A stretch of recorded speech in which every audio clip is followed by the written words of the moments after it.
Welcome to the Bill Walton Show, featuring conversations with leaders, entrepreneurs, artists, and thinkers. Fresh perspectives on money, culture, politics, and human flourishing. Interesting people, interesting things. Welcome to the Bill Walton Show. I'm Bill Walton. Capitalism has lifted billions of people out of poverty in the last 250 years, yet it remains vilified, demonized, mistrusted. In particular, the profit motive is generally equated with greed and therefore evil. So what should be the purpose of business? Is it profit or something else? Joining me to talk about this is Yaron Brook, chairman of the Ayn Rand Institute, host of the Yaron Brook Show, editor of In Pursuit of Wealth, The Moral Case for Finance, and who I consider generally a great man of courage and intellect. So Yaron, welcome. Thank you. It's a pleasure to be here. It's good to see you. Good to see you again, too. What's it been, 15 years, 20 years since we first met? Since we first met, probably Yeah. close to 20, and haven't seen you probably in 8-9 years since the financial crisis. Well, I thought you were doing good work then. I think you're doing good work now. So we're back at it in a different mode. You just recently debated with John Mackey, who's the very, very effective and I think great CEO of Whole Foods, about whether business should focus on profit. And I want to talk about that, but also I wanted to get clear just how beneficial capitalism as business has been to the world over the last 250 years. You've got some data on that, don't you? Yeah, I mean, it's pretty straightforward. If you go back 250 years to about the founding of this country, to that period, basically 95% of the entire global population was living on $2 a day or less. And I'm inflation adjusting, so there's no trickery going on here.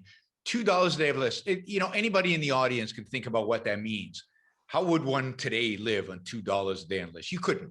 It's a horrific life. And that's how all of humanity lived. And since then, we have seen unbelievable progress in terms of wealth, in terms of quality of life, standard of living. 250 years ago, life expectancy in the most advanced countries in the world was 39. Most of the world, it was closer to 29. So we're talking about, we've much more than doubled life expectancy now. In spite of COVID, in spite of everything we're living through, life is unbelievably good by historical comparison. And all of that is really a consequence of freedom. It's a consequence of leaving people alone to pursue their own happiness and protect their rights. And that's what capitalism really is. Capitalism is a system where the government leaves you free to pursue your values, free of coercion, and where they protect your rights, primarily property rights in the context of economics, but where they leave you free. So if you think about 95% of humanity living under poverty 250 years ago, in extreme poverty, $2 a day or less, and then you look at 30 years ago, the number was about 30%, so a huge decline. But then if you look at today, it's 8%, 8%. 95% to 8%. Now, how did we get to 8%? Not because of foreign aid, not because of global charity, not because people trying to do good, but actually people trying to do good in another way. That is people starting businesses, hiring people, engaging in commerce and trade. And as Asia's opened up and freed up their economies and adopted even a little bit of capitalism, they have prospered. So today, global poverty is, again, by far at the lowest it's ever been in history, all as a consequence of this amazing system of capitalism. Middle class is massive and global and increasing. We're seeing countries in Africa adopt these principles of capitalism. They are thriving. This has nothing to do with race, ethnic group, geography, anything like that. It has to do with universal principles that lead to human flourishing. And capitalism captures those universal principles. Well, as I thought about our conversation today, I think probably got 15 or 20 items. We could probably spend 5 or 6 hours. We've got roughly 40 minutes, so we might want to get right into the heart of the matter. Sure. And at the heart of the matter, if you think about business, capitalism, finance, it's the profit motive. And nothing seems to be more demonized than the profit motive. We're looking at somebody like Larry Fink, who runs BlackRock, who I think manages $3 or $4 trillion, I may be exaggerating by not much, who's now telling CEOs of public companies that they've got to invest in ESG, which I think means environmental social governance, which is not at the heart of the profit motive, or is it? Now, you and John talk maybe in a different dimension. I wanted to get into that first. John talks about a purpose-driven business, and he sets out all these metrics for motivating people Sure. in the business and externally to see the vision for what the business is supposed to be. And that it's hard to argue with that. Then you argue that the business is about shareholder wealth maximization and profit. Now, is there a big difference between those two things?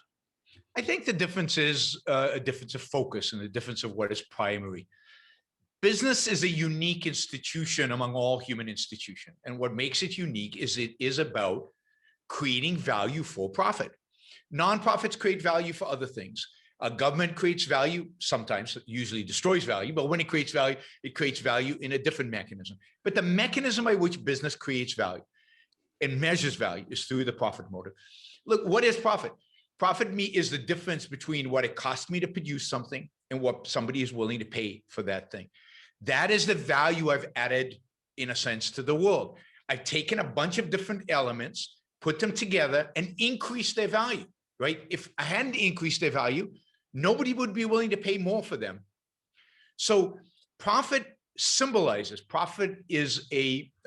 places a monetary value, a dollar amount, on how much value is being created.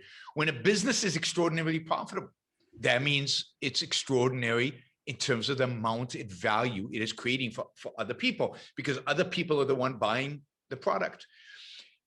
So to me, the focus is on making a profit. That's what you as a CEO do. You're trying to maximize the profit of the business, within the bounds of ethical behavior and within the bounds of what I think the mission of the business is. But in order to do that, in order to motivate your employees and in order to motivate yourself, there is a certain vision you have for the business. And that vision is to be the best company in a particular industry, or to produce X amount of value for your customers. You're oriented towards your customers in your vision. But at the end of the day, your owners, who are the shareholders, that's whose wealth value you're creating. Well, you think about so-called natural resources. There are really no natural resources. It's what our creativity is brought to bear to make something a resource. And the notion that profit and greed are somehow a negative when people go about setting to create something, create value. But what I think about business is you take some inputs and you rearrange them, you get creative, you think about what would be desirable for somebody to buy, pay for. And if your revenue is bigger than the cost of your inputs, well, then you've got a profit. It's nothing very sinister. It's as simple as efficiently allocating your capital, labor, and your finance. Well, and creating real value for people, right? That's why they're willing to pay for you. Why is somebody willing to pay for you, to pay you something? Why am I willing to pay $1,000 for an iPhone? I'm willing to pay $1,000 for an iPhone, not because all the components in the iPhone add up to $1,000. I'm willing to pay $1,000 for the iPhone because it adds more to my life than if I didn't own it. It adds more to my life than the $1,000 I'm giving up for it. So I'm winning. Apple is winning. It's a win-win transaction. Apple is making a profit representing how much the iPhone adds to my life above and beyond the cost of all the components that went into that iPhone. So go ahead. So their profit represents the value added to me, right? The value added to my life. Now, at the minimum, but beyond that, think about, you brought up natural resources. People forget this, but oil, that black stuff that comes out of the ground, that gunky, it used to be that would lower the value of your property if you found oil on your property, because you couldn't grow anything on it. It was really hard to get rid of it. And it was useless. And then people innovated. People used it, discovered that this thing had properties, and used science and used engineering and used technology to turn this black gunk into the most efficient producer of energy human beings have ever seen. And the entire world has changed because of cheap energy resulting from that black gunk. And what is the profit? The profit is taking that blood gunk, turning it into something human beings can use, providing them with the value of that usage, and getting paid for it, making everybody's life better in that way. So why is profit demonized? I mean, I've made my way on Wall Street and run businesses, and obviously I understand that profit is a good thing because it allows you to attract capital, that if you're doing something well, you can build more of it and create even more value for your customers. See, profit is What's the moral issue we're facing here? Why are businessmen demonized because we seek a profit? so here, I'm pretty controversial in this point, in the sense that I think we're demonized. That's why I wanted to talk with you. Yeah, I think businessmen are demonized because we've demonized self-interest. Yeah. Businessmen are self-interested. They're about making money. And it's not that you go and make profit so that you can invest it and make more profit. You make a profit because it's great to make a profit, right? You make a profit because you can live a better life off of the benefits of that profit. You can invest that profit to make even more profit. True, but again, it benefits you. Yes, there is a benefit to everybody else, but the ultimate motivation of going to work and producing is the joy we get out of the work we do. And it's the profit we generate from it. And it's self-interested. And yet we live in a society going back thousands of years, not new, that has demonized self-interest, that has demonized anything associated with self-interest. If you're not sacrificing, if you're not suffering, then you're never going to be a morally virtuous person. All our saints are people who suffer. They're not happy. Well, Maureen, my producer, day-to-day producer with the show, asked me before we went on. She said, "Now, are you going to be talking about selfishness or selflessness?" Yep. And I said, "Well, that's what we're going to be talking about. Is it be better to be, interested in yourself and your own happiness, or is it better to be interested in somebody else and their happiness?" And yeah, I mean, in my view, your moral purpose in life is your own happiness. Now, the way to attain your own happiness, just like the way to attain profit, is not by exploiting people. It's not by treating people badly. It's not by being an emotionalist. It's not by following your whim.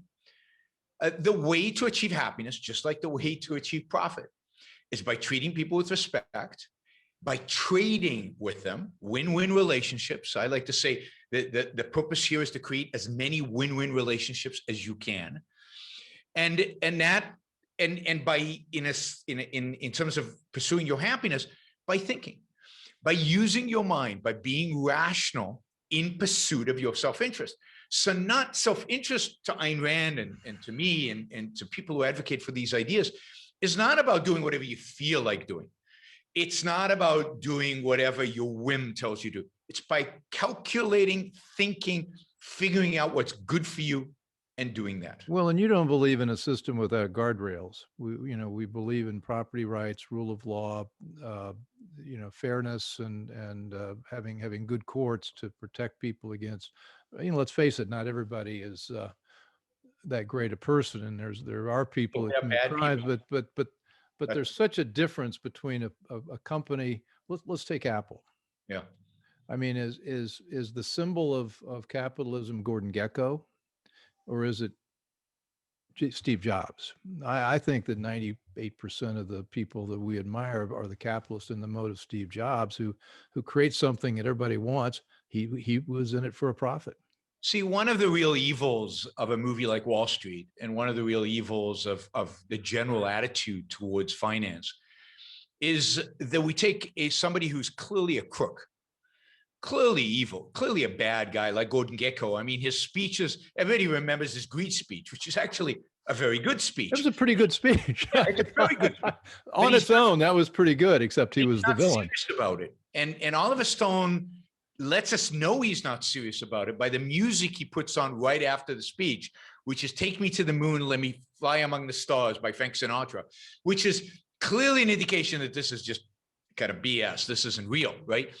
Gordon Gecko's real attitude towards finance, towards wealth, towards capitalism is later on in the movie, where he tells his protege, he tells him, the world it's a zero-sum game.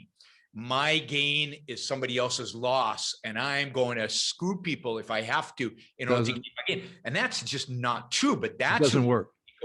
That's who he really is. And of course, he lands up in jail as a consequence, and justifiably so. But finance is not about that. That's not what finance is. Finance is about win-win.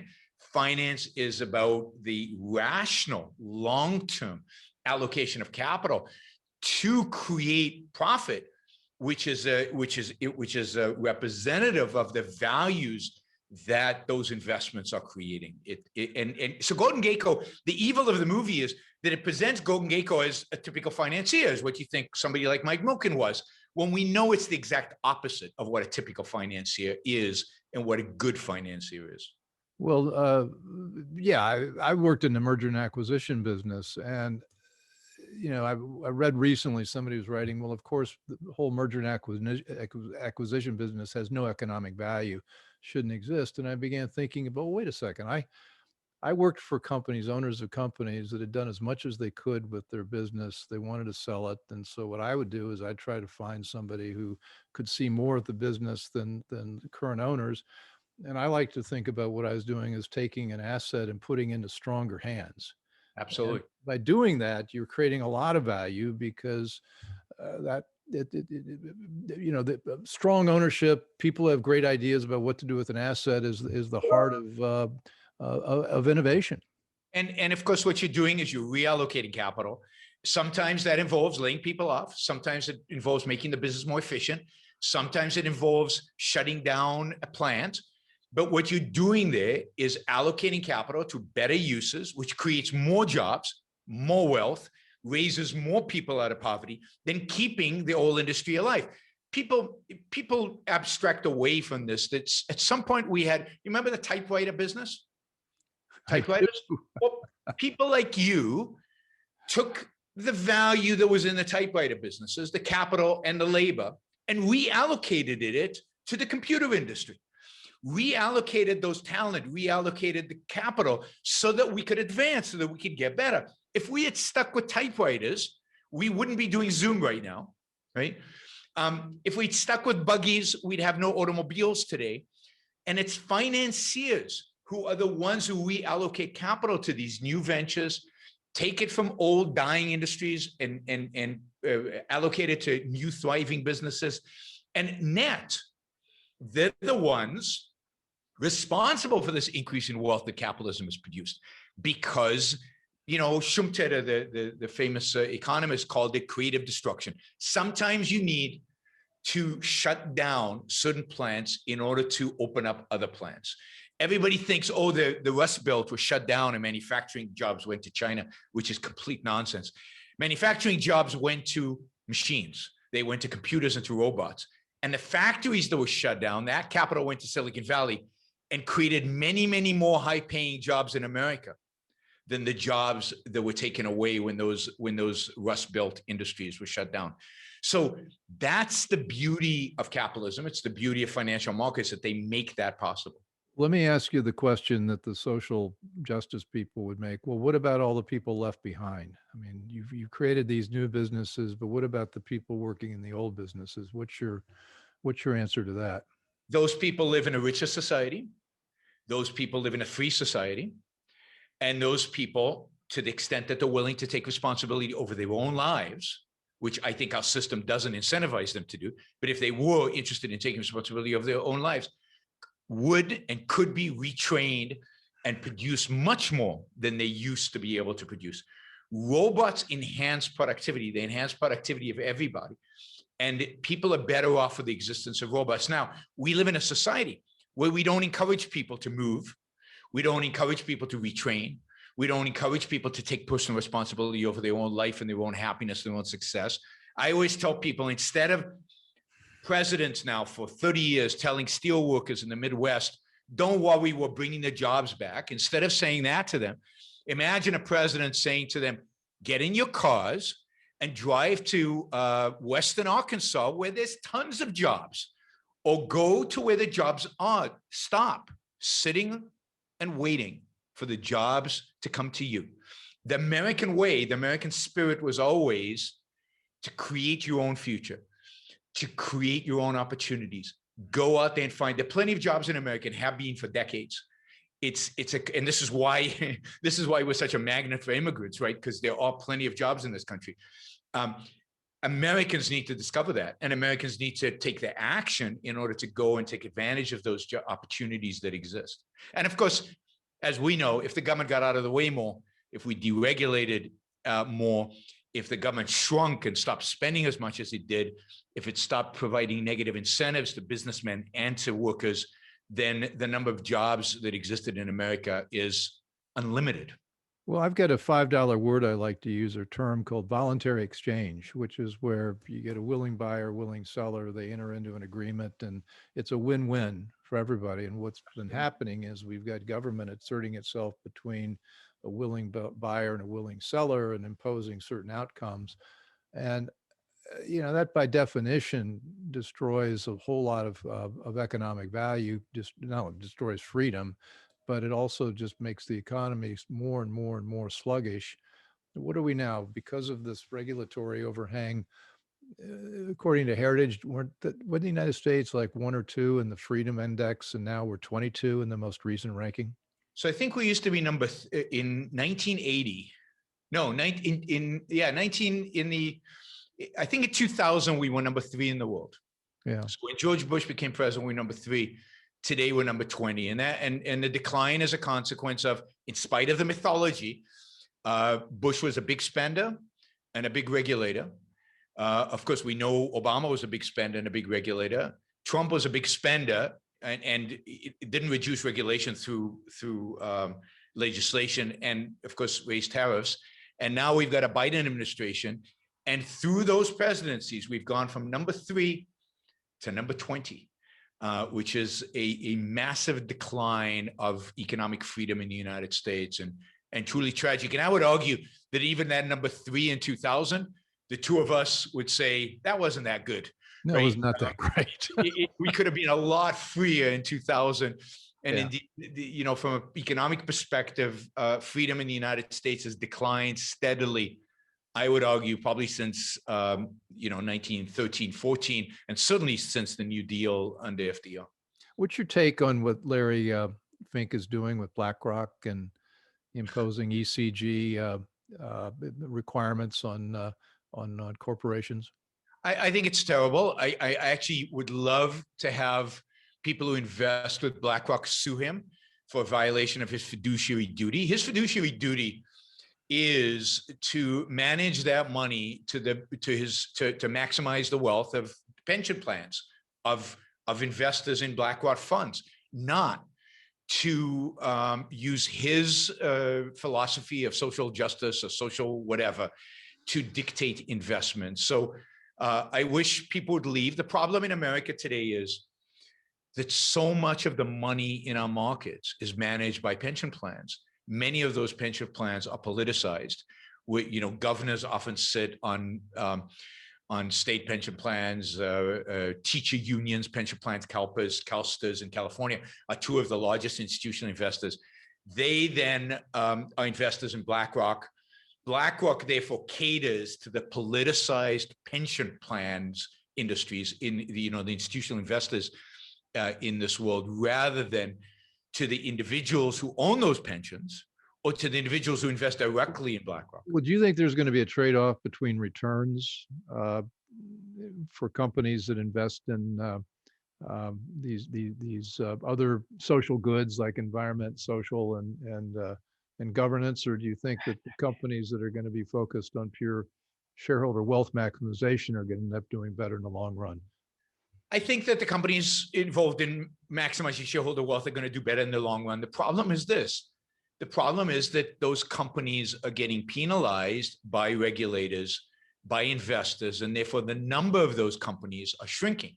So what you find when you actually go to these ESG portfolios is you see that they pretty much invest in everything. They're just diversified portfolios of everything. And that's because they have twisted the arms of CEOs to, at the very least, pretend to be ESG. So what the real damage in my view is we've turned the entire US market and almost all CEOs in America into people who at the very least give lip service to ESG, and at the very worst actually do it, and therefore reduce productivity, reduce profitability, reduce wealth creation, and I think ultimately reduce GDP growth or growth in the economy overall. And I think that one of the reasons we've got our economy has not really grown much is we've barely seen an increase in quality and standard of living over the last 10 years or so, 12 years, is because of some of these policies that some of these companies are doing, not because they necessarily want to,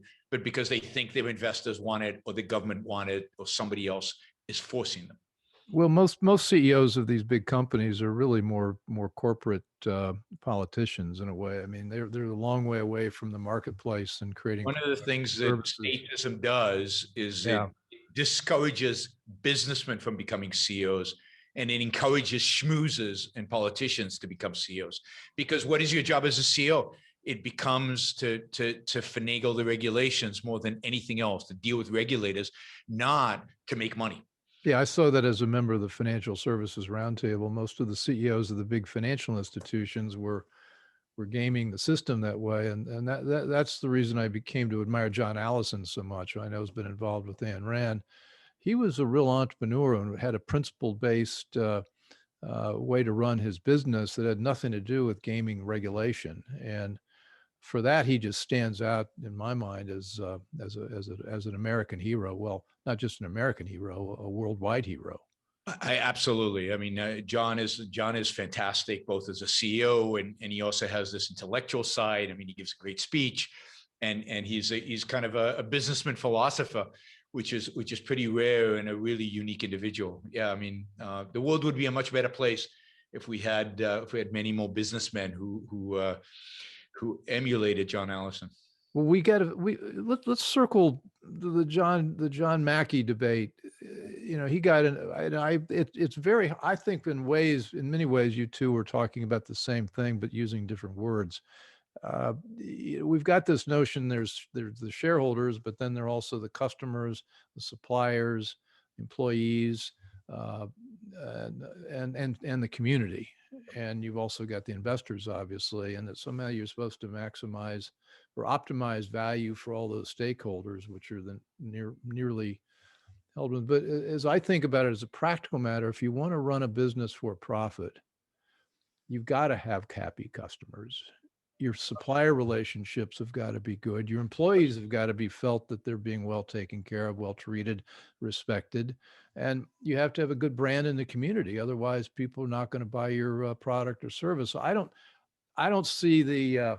Here's the difference. I don't see the conflict except in words, because you can't run a business with a win-lose attitude towards any of those stakeholders. Absolutely. So first, to some extent, John presents this as a marketing issue. And so he thinks that this is softer to say we're really trying to maximize the benefits to everybody and not just one group. And I get why he's doing that. He's trying to avoid the self-interest, which is so tainted in our culture. But no, you see, I mean, you've been a CEO. Yes, you have to be good to your customers. You have to be good to all these groups, but you still need a way to make decisions. So I used to run this exercise with my students. I said, okay, let's assume that you've made, you have an opportunity to close a plant in Illinois and open it up in Florida. And it turns out that if you do that, shareholders are significantly better off, right? It's a profit-making idea. You'll still make money in Illinois, but if you move the plant to Florida, you're going to make more money, right? How do you make that decision? So according to John's methodology, you make a list of all your stakeholders, and you somehow try to maximize everybody's well-being. But the fact is, you're going to be laying off people in Illinois. So some employees in the short run are going to lose. Just reality. They're going to be laid off. But some employees in Florida are going to gain. They're going to be winners, right?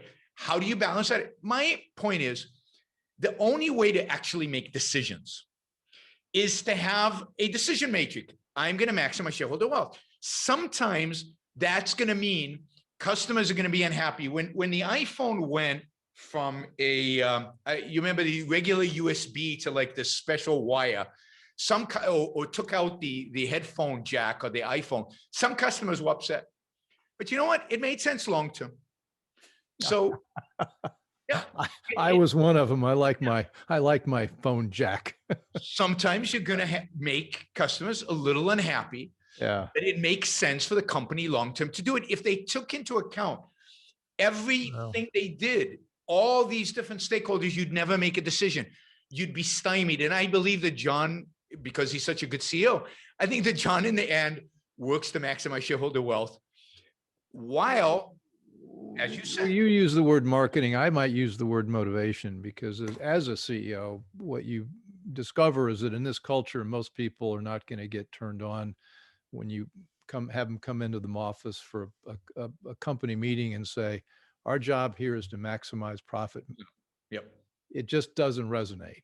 Yep. So what you say instead is, our job is to create the best customer experience on the planet. Our job is to create the most wholesome food distribution. That's Whole Foods. I think, I can't remember what Amazon's was, but it was a similar high purpose. That tends to get people more fired up day to day. Now, what you back into very quickly, though, is that Tom Sowell, who's the great economist, said economics is about trade-offs. And business is about trade-offs, and everything. There's never anything that's a 99-1 decision. It's always sort of a 55-45 decision. And that's why when I listened to you two, I thought, gee, you're just using. But the one thing you don't trade off, if you've got a decision that long-term will maximize shareholder wealth, you don't trade that away. You maximize long-term shareholder wealth. That's your job. That's why you're there. That's why shareholders employ you. That's what you're there for. Now, sometimes that'll mean laying some people off. Sometimes that'll mean changing suppliers. What about a time where you discover a better supplier? So right? What about the issue of, and we're facing it with China. I mean, I was a very, very strong free trader. I believed we ought to do as much business with China. I also 15, 20 years ago thought outsourcing to the lowest cost place would be a good idea. But in China in particular, we're paying a price, because we've been doing business with a country that is in effect totally controlled by the Chinese Communist Party, and they're not really interested in liberal democracy or being invited into the world liberal community. They've got something very different in mind. And so we now find ourselves with we made economic decisions to put a factory in China, or in Merck's case, they took $1 billion and put an R&D center just near Beijing. I know you're. I call myself a recovering libertarian for that reason, because I think there are other considerations that we need to take into account. And I'll further this and make it even more complicated, where there are people say that CEOs whose companies are domiciled in the United States should think first of the United States and only thereafter, their company. So I think I've thrown you a 5-part question there, but you can react any way you want. Well, so my view is the government has no business in this question, right? It could be that Merck decides that it was a strategic mistake to open up a plant in Beijing because of supply chain limitations and so on. But the government has no business. The best the government can do, and the only thing in my view the government should do, is create an environment in which these companies, feel better about producing in the United States, and that's by lowering regulation, lowering taxes, and so on, but not by penalizing them, not by increasing intervention. Governments don't trade. The United States doesn't trade with China. China doesn't trade with the United States. I trade with Merck, who happens to produce maybe something in China, and they trade with some Chinese people. And it's trade in that, individuals are the ones who trade, and government has no business getting in the middle, as you said, between voluntary transactions. Now, I might decide that I think China is an abhorrent regime, and I, as an individual, do not want that regime to benefit from my trade, and therefore I will not trade with China, as I think was, is appropriate, could be appropriate today to do. I don't think it's the role of government to tell me who to trade with, unless, let me put in the unless. unless the United States government declares that China is an enemy of the United States, a true enemy. And in that case, we shouldn't have an embassy there.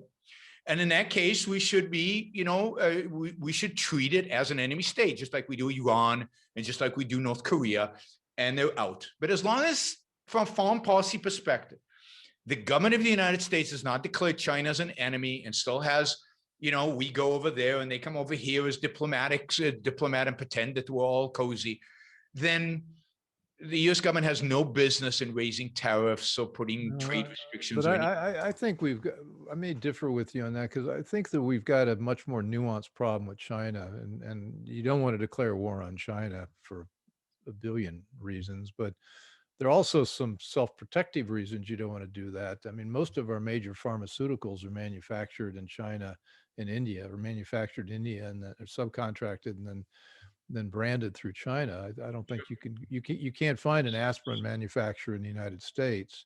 Nobody. So we've let the free trade system evolve to this point where we've got these interdependencies. I don't know how you manage your way. I mean, interdependency is wonderful. It's the whole point of division of labor is to create interdependencies. It's an amazing thing. I mean, the thing is that I think businesses are learning that they don't want to rely on one supplier. I think a lot of businesses moving to Vietnam, to India, ultimately maybe to South America and to Africa. It's not coming back to the United States. I mean, that's a mythology. But it is going to be diversified across the world because nobody wants to be dependent on one entity, and they shouldn't from a purely business perspective. From a shareholder wealth maximization perspective, I think one of the things businesses are learning, Apple, for example, is building a lot of facilities in India right now because they don't want to be overly dependent on China. So business is learning. As we know, markets adapt. You get new information and you learn.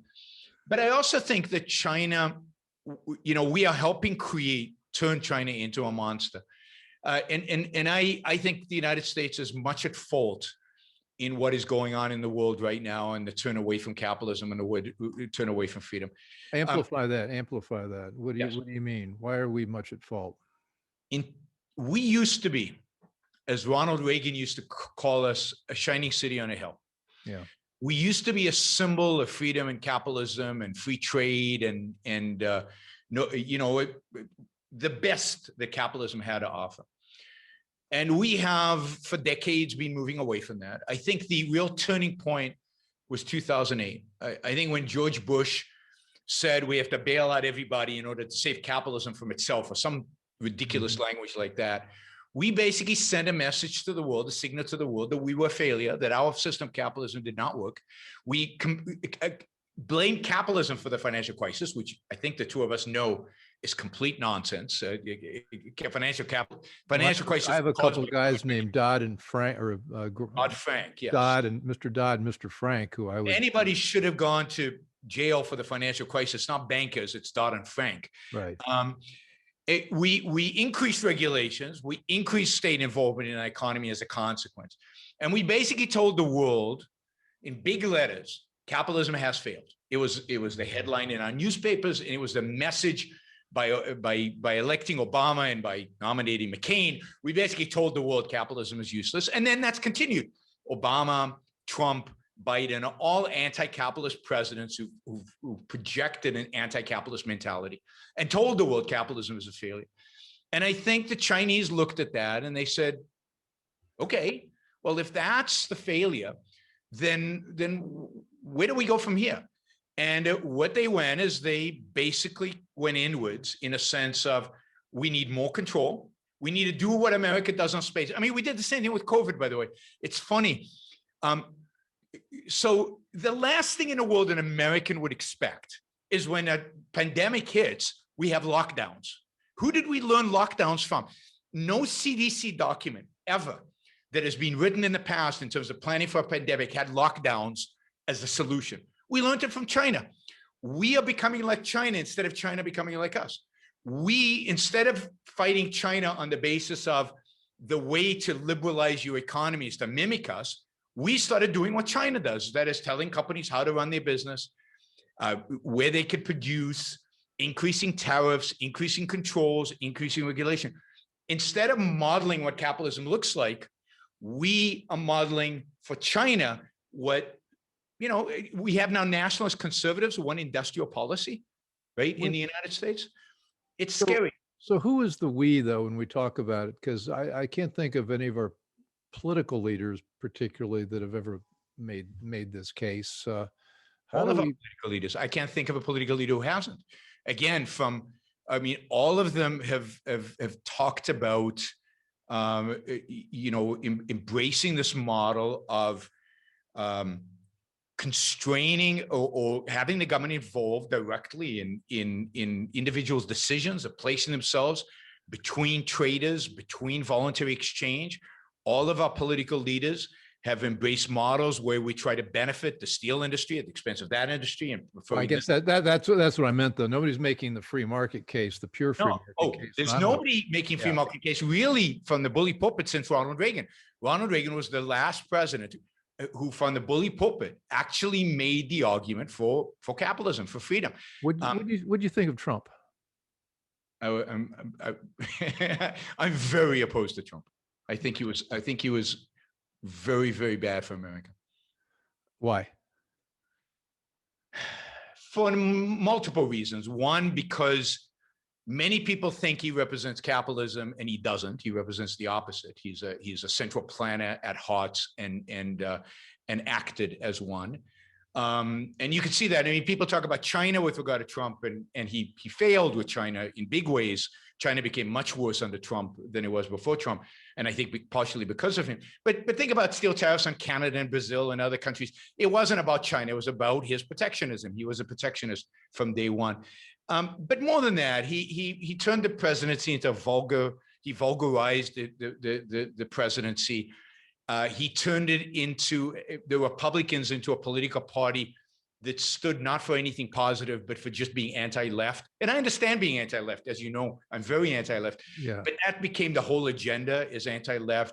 The way he demonized the press, as much as I hate leftist media, the way he did it, I think put down the First Amendment. And I think now you're seeing a lot more of this anti-free speech. It's going to come from both left and right. And I think we're in for, I think at the end, he split and destroyed the Republican Party. So I think today there's basically no opposition to the agenda of the Democrats. There's nobody in opposition. We've got Josh Hawley, who basically on economics agrees with the Democrats, and then we've got Republicans who are just too cowardly to say anything.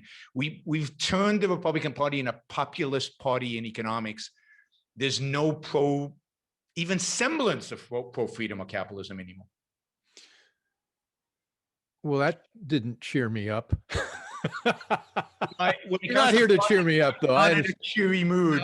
You're not in a cheery mood. Neither am I particularly. And I look at what's going on now with this HR1 and federalizing our national elections and the Equity Act and what's happening in culture. I mean, Yaron, our ideas need to prevail, and I'm not giving us high marks and getting our word out. No, we're not, and it's very frustrating. And I think part of it I do blame Trump for, because I think a lot of people who should have been advocates for capitalism got on the bandwagon and got diverted away from the true free market message. And look, people have to evaluate Trump based on the fact that under his administration, Republicans lost the House, the Senate, and the presidency. I mean, whatever it was a losing strategy. And the Republicans need to do real soul searching, and I'm afraid they're not doing it. And somebody needs to resurrect, whether it's a Republican Party or another party, an actual American free market political party. And maybe we need a third party, maybe we need a new party, I don't know. But the Democrats and the Republicans are so corrupt today, are so heading in the wrong direction today, that I really do fear for this country. We need somebody who has just a little respect for the founding fathers and the founding principles of this country. So we're out of time, but always happens to me. Well, it always happens. We've got it. We're just getting started. I know. I gotta get a Joe Rogan slot. I need 3 hours because what I'd like to do is, like, at some point I'd like to get you back, maybe on with John Allison or somebody like that, to talk about, all right, what should we be doing? I mean, what's the vision that we can paint for people? I mean, we know what's broken. and we know Trump's failings. And I'm not as tough on him as you are. But my biggest beef with him is he failed to build out anything bigger than himself. And Yep. that we know doesn't last, and it didn't last. So I mean, I actually think we could learn a lot, and I know it's not popular in the Republican Party to these days. We can learn a lot from Reagan. We can learn from his optimism and positivism verbally. Now, he didn't do as much as he spoke. I think he was a better speaker than a doer in terms of what if you actually look at the bills passed and so on. But I think we need to start by speaking that language. We need to be optimistic, positive, strong, and we need to embrace this country, and not this country as just the geography. I mean, but this country as a set of ideas that were laid out by the founders, and we need to take head on this nonsense of the left, the 1619 Project and the cancel culture and all that, and embrace the greatness of this country and what this country really represents, but not in vulgar terms, but in terms of hope and in terms of optimism and in terms of greatness. This country is the great hope of humanity. Yeah, I'm so with you on that. So now we've got the spine of our next conversation, because we started out talking about wanting to get together to talk about all the great things that are happening and can happen. I think we'll circle back to that next time. So Yaron, thank you. It was great to see you again and talk after all these years. And Yaron Brook, chairman and I think mostly founder of the Ayn Rand Institute. I wasn't the founder. You didn't found it, but you the CEO for a long time. You put it into stronger hands, using my term. You were definitely strong hands there. So anyway, thanks for watching. Thanks for listening, and we'll be talking soon. Thanks. Enjoyed the conversation. Want more? Click the subscribe button or head over to thebillwaltonshow.com to choose from over 100 episodes. You can also learn more about our guest on our Interesting People page. And send us your comments. We read every one, and your thoughts help us guide the show. If it's easier for you to listen, check out our podcast page and subscribe there. In return, we'll keep you informed about what's true, what's right, and what's next. Thanks for joining.